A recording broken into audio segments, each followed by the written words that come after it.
للہ وکفى والصلاة والسلام علی من لا نبی بعد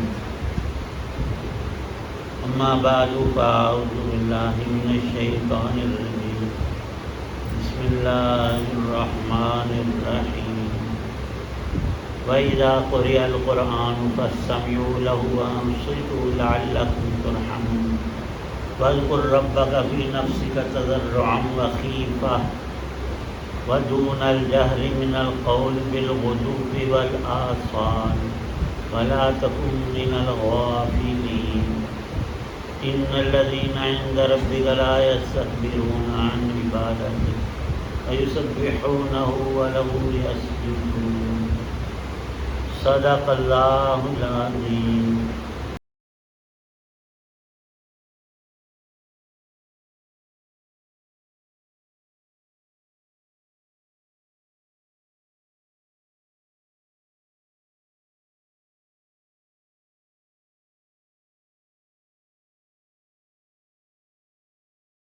اور جب قرآن پڑھا جائے تو اس کو کان لگا کر سنو اور خاموش رہو تاکہ تم پر رحمت ہو، اور اپنے رب کا صبح و شام ذکر کیا کرو، اپنے دل میں بھی عاجزی اور خوف کے جذبات کے ساتھ، اور زبان سے بھی آواز بہت بلند کیے بغیر، اور ان لوگوں میں شامل نہ ہو جانا جو غفلت میں پڑے ہوئے ہیں۔ یاد رکھو کہ جو فرشتے تمہارے رب کے پاس ہیں وہ اللہ کی عبادت سے تکبر کر کے منہ نہیں موڑتے اور اس کی تسبیح کرتے ہیں اور اسی کے آگے سجدہ ریز ہوتے ہیں۔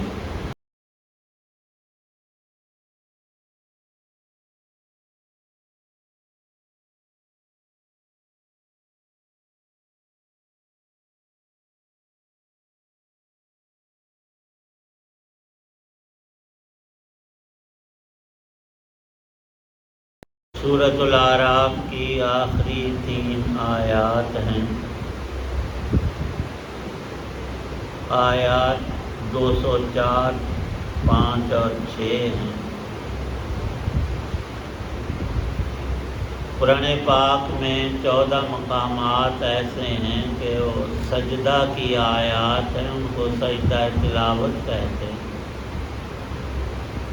ان آیات کی قرأت پر ہر پڑھنے والے پر ایک سجدہ واجب ہوتا ہے، اور جو اس سجدے والی آیت کو سنے کسی پڑھنے والے سے اس پر بھی سجدہ لازم ہوتا ہے۔ تو ابھی دعا کے بعد ہم یہ نامے پارے میں جو پہلا سجدہ تلاوت آیا ہے یہ سجدہ کریں گے۔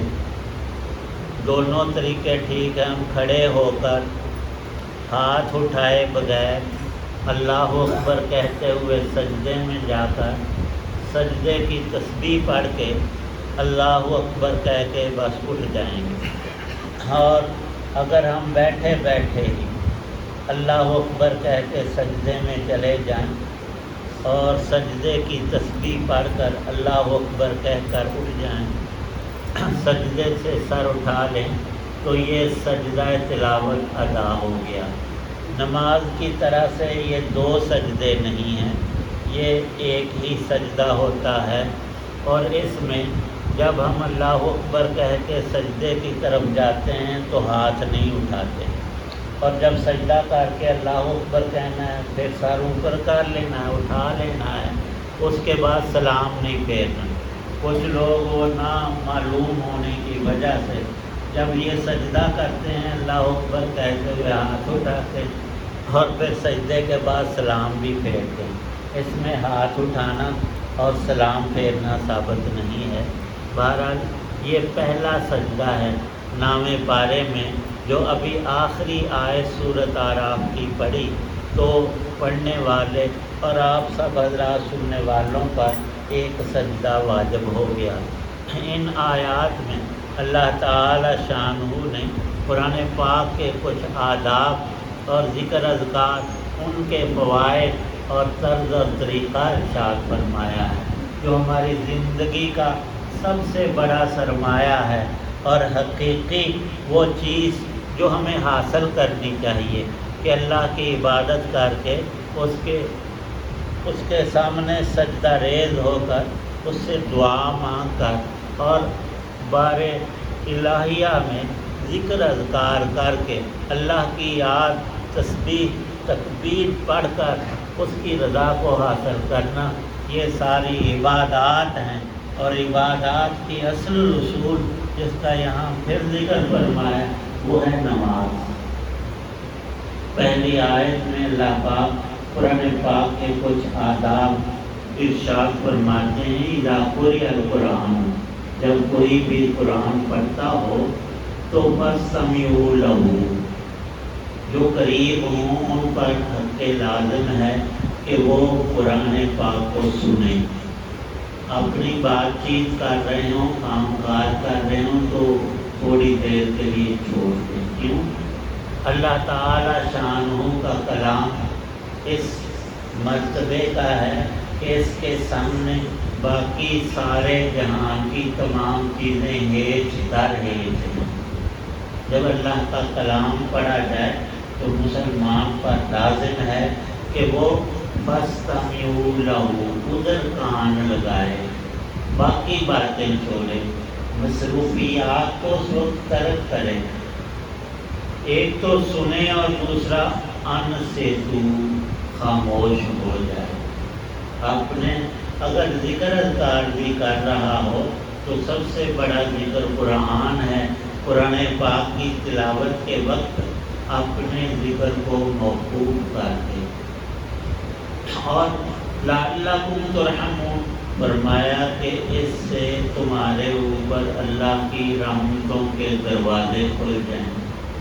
بہت سے آداب میں یہ بھی لکھا ہے کہ ہر چیز میں اعتدال وہ اللہ کو اور اللہ کے رسول صلی اللہ علیہ وسلم کو بہت پسند ہے۔ ایک رات تہجد کے وقت رسول کریم صلی اللہ علیہ وسلم نے چاہا کہ میں ذرا دیکھوں اپنے اصحاب کو کہ کون کس طرح سے کس عبادت میں لگا ہے، تو دیکھا کہ حضرت ابو بکر رضی اللہ عنہ تہجد کی نماز پڑھ رہے ہیں اور اس میں بالکل آہستہ آہستہ تلاوت کر رہے ہیں۔ پھر حضرت عمر رضی اللہ عنہ کو ملاحظہ کیا، وہ جہراً بلند آواز سے قرآن پاک کی تلاوت کر رہے ہیں اور ایک گونج پیدا ہو رہی۔ رسول پاک صلی اللہ علیہ وسلم نے بعد میں ان دونوں سے سوال کیا، حضرت ابو بکر رضی اللہ عنہ سے پوچھا کہ رات میں نے آپ کو تہجد میں دیکھا بالکل ایسا ایسا تلاوت کر رہے تھے، کس وجہ سے؟ انہوں نے عرض کیا کہ جس رب کو قرآن سنا رہا تھا وہ آہستہ بھی سنتا ہے، بلند بھی، جب آہستہ سے آہستہ تب بھی وہ جانتا اور سنتا ہے، اس لیے میں نے اس کو سنانا تھا، وہ سن رہا ہے۔ حضرت عمر رضی اللہ عنہ سے فرمایا، تم بڑی بلند آواز سے قرآن پڑھتے تھے تو وجہ کیا؟ تو عرض کیا کہ 2 وجہ تھی کہ جو ابھی تک سو رہے ہیں گھر والے آس پاس والے وہ جاگ جائیں کہ یہ بڑا بابرکت وقت ہے تلاوت اور نماز اور تہجد کا، تو ان کو بیدار کرنے کے لیے، اور جب اللہ کا قرآن پڑھا جائے جہاں تک آواز جاتی ہے شیطان بھاگ جاتا ہے، اس کو بھگانے کے لیے میری یہ 2 اغراض تھی۔ تو رسول پاک صلی اللہ علیہ وسلم نے فرمایا کہ پھر تم میرا طریقہ سنو اور تم نے آئندہ اس طریقے پہ چلنا۔ میں ہر چیز میں اعتدال اور درمیانی راستہ رکھتا ہوں۔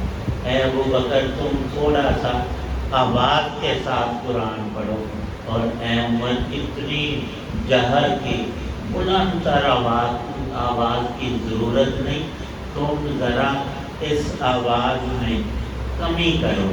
کیا معنی؟ کہ اعتدال کا راستہ وہ اللہ کے نبیوں کا راستہ ہے اور وہ سب سے بہتر راستہ ہے۔ وَاذْكُرْ رَبَّكَ فِي نَفْسِكَ، باقی رہا اللہ کا سننا اور جاننا، وہ سب کچھ سنتا، سب کچھ جانتا۔ ابھی ہمارے دل میں خیال دماغ میں پیدا بھی نہیں ہوا تو اللہ جانتا، اور ہمارے دل میں جو وصف سے خیالات اگلے پچھلے آ رہے ہیں اللہ ان سے بھی واقف ہے۔ کوئی دل سے رب کو یاد کر رہا ہو، منہ بالکل نہ ہلاتا ہو، دل اور دماغ سے رب کو یاد کرنا، یہ ذکر خفی کہلاتا ہے، اس کا نام ذکر قلبی بھی ہے۔ یہ بھی موجب ثواب ہے کہ ہمارا دل اور ہمارا دماغ اپنے رب کی یاد میں لگا ہے۔ اور اگر ہم زبان سے آہستہ آہستہ اللہ کو پکار رہے ہیں، ذکر اذکار کر رہے ہیں، وہ بھی فائدہ رکھتا ہے مکمل اور کامل۔ اور اگر کچھ آواز کے ساتھ پڑھ رہے ہوں تو اس میں یہ شرط ہے کہ کسی دوسرے کا حرج نہ ہوتا۔ ہم اکیلے ہیں تو پھر بلند آواز، یا ایسے لوگ ہیں کہ اپنے اپنے ذکر اذکار میں لگے ہوئے ہیں، ان کی توجہ بٹے گی نہیں تو تم اپنا ذکر کرو، وہ اپنا کر رہے ہیں۔ یہی قرآن پاک کی قرأت کا اور پڑھنے کا طریقہ کار ہے۔ 5-10 آدمی جیسے ہمارے حافظ کلاس میں سارے پڑھ رہے ہوتے تو وہ ذرا بلند آواز سے پڑھتے ہیں کہ جلدی اور اچھا یاد ہوتا ہے۔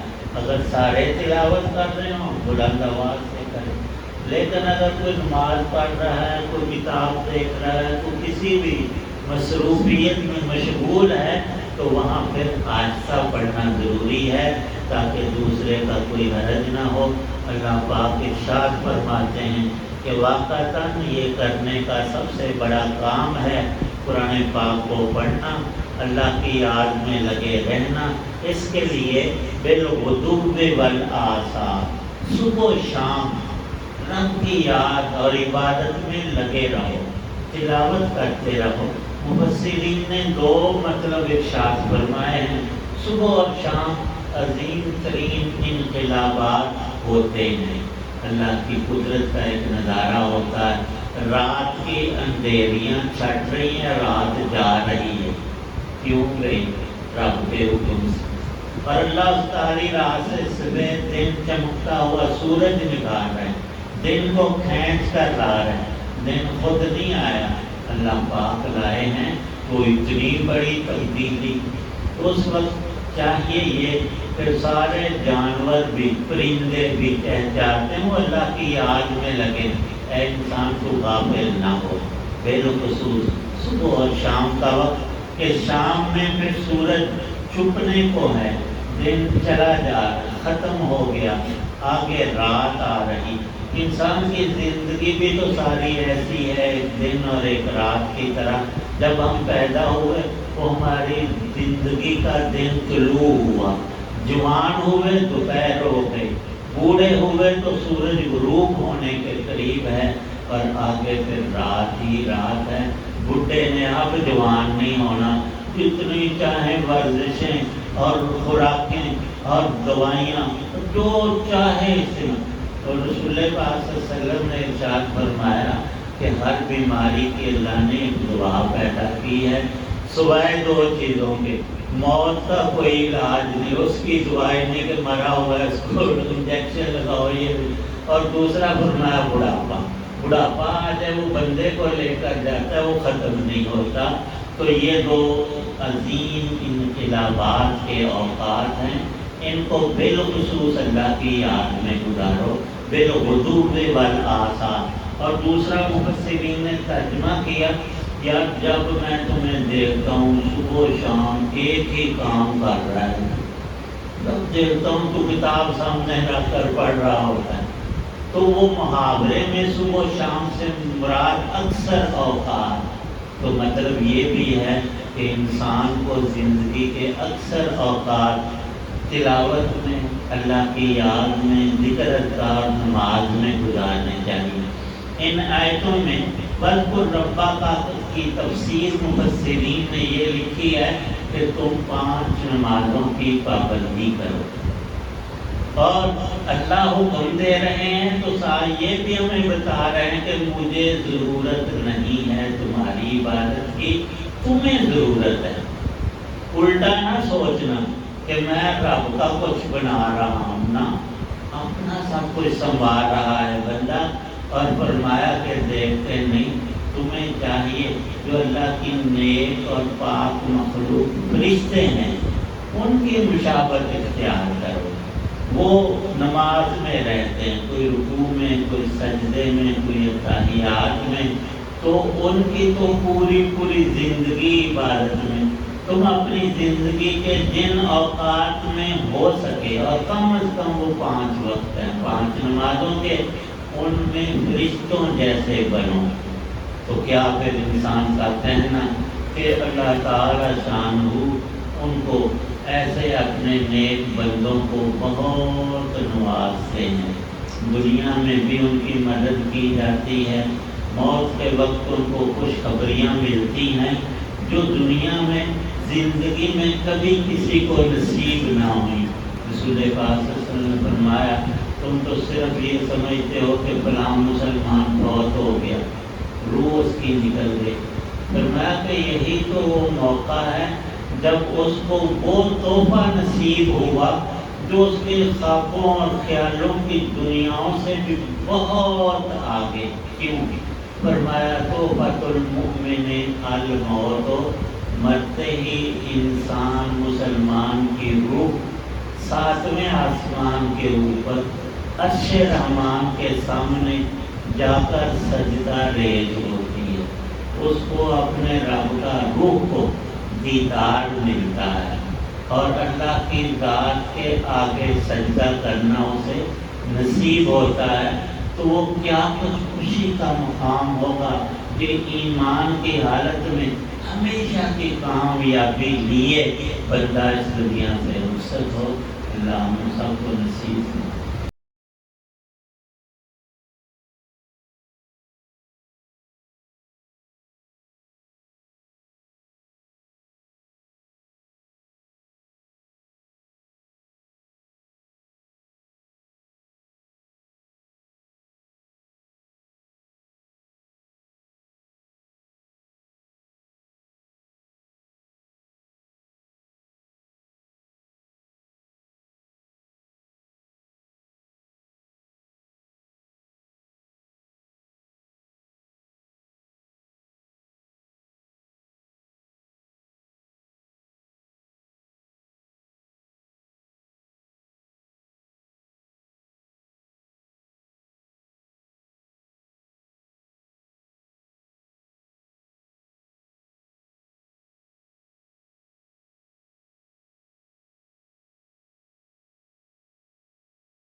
آتنا فی الدنیا حسنہ، بیماروں کے لیے دعا کرنا، اللہ سب مریضوں کو تندرست، جتنی ہماری زندگی ہے یا اللہ ایمان صحت سلامتی نیکی والی عطا حضرات دعا میں موجود سب کی نیک دعائیں قبول کر، تنگیوں تکارے پریشانیوں سے یا اللہ نجات عطا، دین دنیا کی آسانیاں، راحتیں، خوشیاں، نعمتیں، برکتیں، رحمتیں عطا ہو، صلی اللہ تعالی علیہ محمد وعلی آلہ وصحبہ بیتی علی